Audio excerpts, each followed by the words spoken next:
अस्सलाम वालेकुम, मैं हूं हुस्ना खटक अलायंस के प्लेटफॉर्म से। Squadron leader retired Ghulam Abbas Pakistan kidney patient association Rawalpindi के सेक्रेटरी इंफॉर्मेशन एंड पब्लिकेशंस हैं। वो गुर्दों के मुतालिक 2 किताबों के मुसन्निफ भी हैं। गुलाम अब्बास रावलपिंडी में रफ़ाही डायलिसिस सेंटर भी चला रहे हैं और आज अलायंस के मेहमान हैं। आइए इनसे बात करते हैं। अस्सलाम वालेकुम। वालेकुम सलाम। डॉक्टर साहब कैसे हैं आप? अल्हम्दुलिल्लाह जी, मैं ठीक, अल्लाह का एहसान। इंसानी ज़िंदगी में गुर्दों का क्या किरदार है? जी, गुर्दों का किरदार तो बहुत ही अहम है। इंसानी जिस्म में जितने फासद मादे होते हैं उनको खारिज करने का अल्लाह ने एक निज़ाम बनाया है। मसलन हम खुराक खाते हैं, खाना खाते हैं, उसमें से जितने न्यूट्रिएंट्स होते हैं हमारा जिस्म जज़ब कर लेता है और बाकी जो है वो पखाने की शक्ल में खारिज हो जाता है। इसी तरह हमें ऑक्सीजन की ज़रूरत होती है तो कार्बन डाइऑक्साइड जो है वो फालतू हो जाती है, यानी उसकी हमें ज़रूरत नहीं होती, वो फेफड़े खारिज कर देते हैं। इसी तरह हमारा जिगर जो है वो कुछ काम करता है और उसमें जो फासद मादे होते हैं वो गाल ब्लैडर के ज़रिए हमारी खाने की नाली में खारिज हो जाते हैं।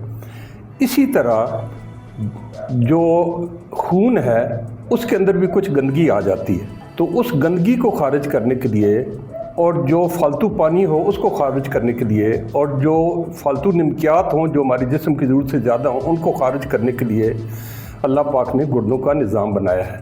तो गुर्दों की बहुत ही ज़्यादा अहमियत है और गुर्दे 24 घंटे अपना काम करते रहते हैं, 24 घंटे सफाई करते रहते हैं। दिन में कई बार गुर्दे खून को साफ़ करते हैं, यानी गुर्दों से खून कई दफ़ा गुजरता है और अगर इस सारे को इकट्ठा किया जाए तो एक ड्रम बन सकता है, इतना ज़्यादा गुर्दे खून साफ़ करते हैं। तो इनकी बहुत ज़्यादा अहमियत है। गुर्दों का सेहतमंद रहना क्यों ज़रूरी है डॉक्टर साहब?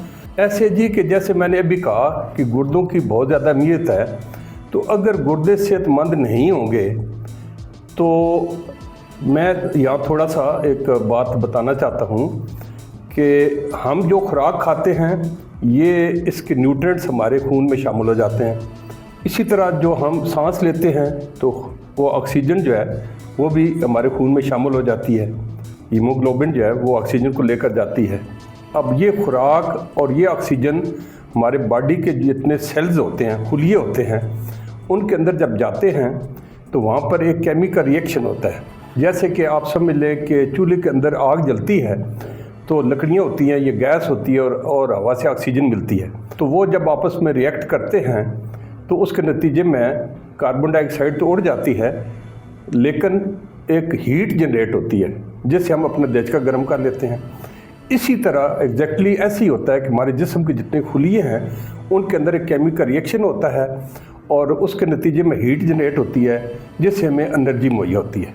अब जैसे चूल्हे के अंदर राख बच जाती है, इसी तरह हमारे जो जिस्म के सेल्स हैं, खुलिए हैं, उनके अंदर भी कुछ गंदगी बच जाती है।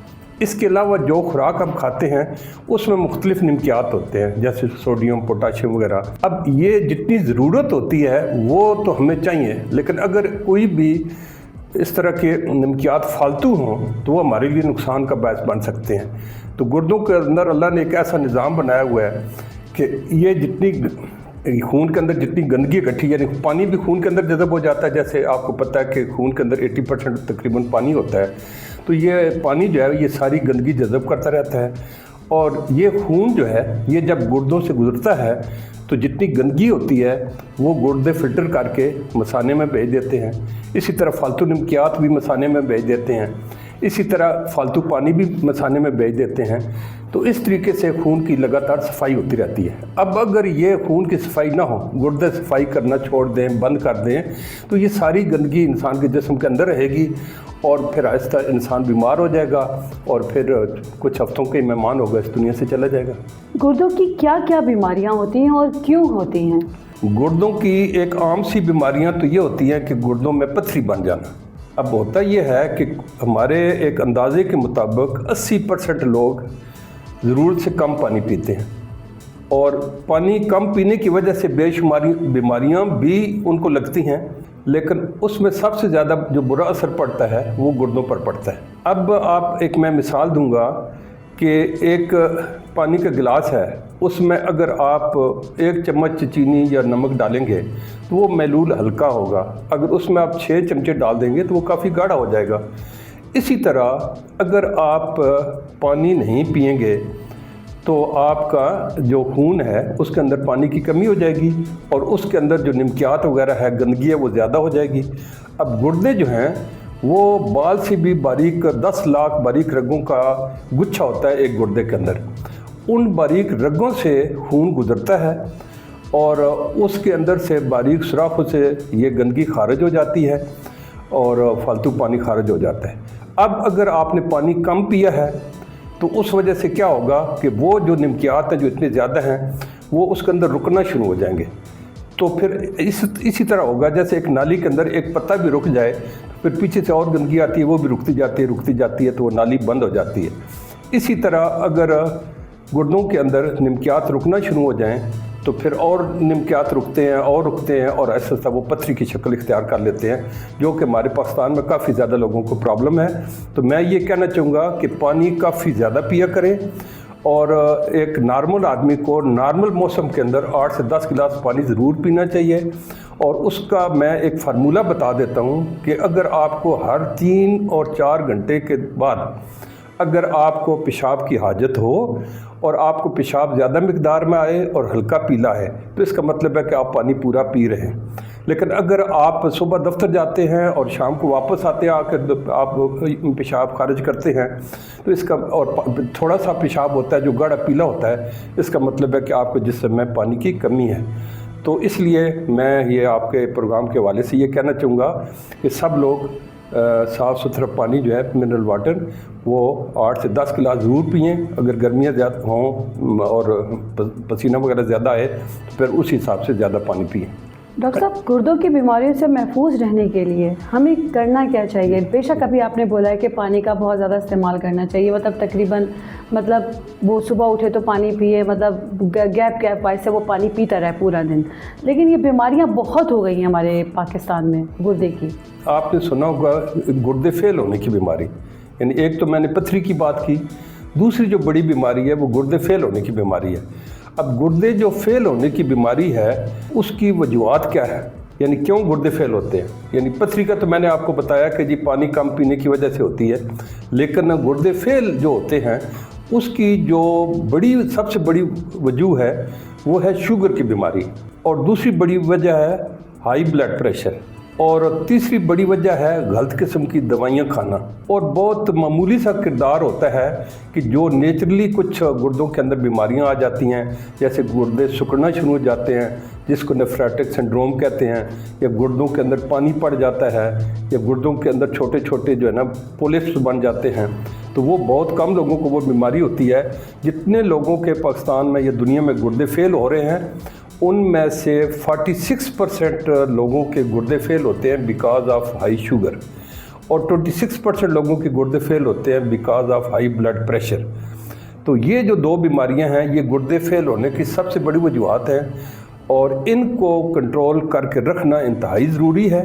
اگر ان کو کنٹرول کر کے نہیں رکھیں گے تو پھر یہ گردے فیل ہونے کی بیماری دن بدن اس میں اضافہ ہو رہا ہے پاکستان کے اندر۔ ڈاکٹر صاحب، اکثر ڈاکٹر کہتے ہیں کہ جب گردے فیل ہو جاتے ہیں تو کہتے ہیں جی ٹرانسپلانٹ کرائیں۔ ٹرانسپلانٹ کیا چیز ہے؟ دیکھیں جی، اب جیسے گردے کی جیسے میں نے بتایا نا باریک باریک رگیں ہوتی ہیں جن کو ہم انگریزی میں نیفران کہتے ہیں، جس سے یہ لفظ نیفرالوجی اور نیفرالوجسٹ بنا ہے۔ اب یہ جب ایک دفعہ ڈیمیج ہو جائیں، جیسے شوگر والا خون گزر کے تو وہ گل گئے، وہ اب خراب ہو گئے، بیکار ہو گئے، وہ دوبارہ ٹھیک نہیں ہوتے، یا ہائی بلڈ پریشر گزر کے انہوں نے اس کو ڈیمیج کر دیا تو اب وہ خراب ہو گئے، اب وہ دوبارہ بحال نہیں ہوتے۔ ابھی تک جو سائنس ہے وہ ان کو دوبارہ بحال نہیں کر سکی۔ تو اب جب کسی کی گردے فیل ہو جائیں تو اب زندہ رہنے کے لیے 2 ہی طریقے ہیں، یا تو ڈائلائسس کروائیں باقاعدگی سے، اور یا پھر ٹرانسپلانٹ کرائیں۔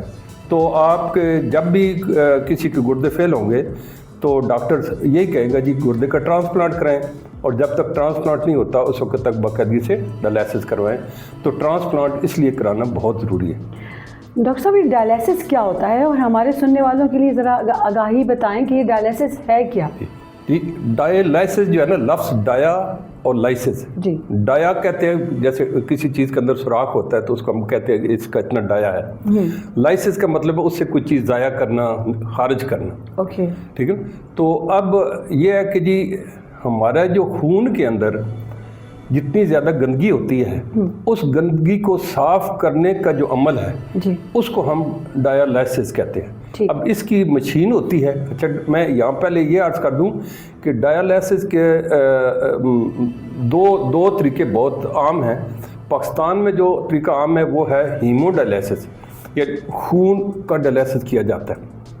जबकि कुछ तरक्की याफ्ता ममालिक यूरोप वगैरह में एक चीज़ होती है पेरिटोनियल डायलिसिस। तो हमारे यहाँ लोग ज़्यादा पढ़े लिखे नहीं हैं, समझदार नहीं हैं, तो यहाँ लोग वो खुद पेरिटोनियल डायलिसिस नहीं कर सकते, इसलिए उसका तो मैं यहाँ जिक्र ही नहीं करूँगा। सिर्फ इतना मैं बता दिया कि वो भी एक चीज़ होती है। हमारे यहाँ जो है वो सब हीमोडायलिसिस होता है। उसमें ये होता है कि जी एक मसनूई किस्म का गुर्दा होता है जो डायलिसिस मशीन के साथ लगाया जाता है और इंसान के जिस्म से खून खींचा जाता है और उस गुर्दे से गुजारा जाता है। उस गुर्दे के इर्द गिर्द एक महलूल होता है जिसको हम इंग्लिश में डायलिसिट कहते हैं। तो इंसान के जिस्म के अंदर जितने फासद मादे होते हैं और जितने फालतू नमकियात होते हैं, जितना फालतू पानी होता है वो खारिज होता रहता है। तो 4 घंटे जो है ये मरीज़ को उस डायलिसिस मशीन के साथ होकअप किया जाता है। 4 घंटे ये प्रोसेस चलता है, उसका खून बिल्कुल हर चीज़ नॉर्मल कर देते हैं हम लोग। उसके बाद कुछ पाबंदियाँ हम लगाते हैं और फिर हम कहते हैं कि जी 3 दिन के बाद फिर आएँ। दुनिया में हफ्ते में 3 दफ़ा होता है और हमारे यहाँ पाकिस्तान में क्योंकि महंगाई है, लोग अफोर्ड नहीं कर सकते, तो हफ्ते में 2 दफ़ा करते हैं। और कुछ पाबंदियाँ अगर इख्तियार की जाएँ तो हफ्ते में 2 दफ़ा भी करवाने से इंसान सेहतमंद रह सकता है।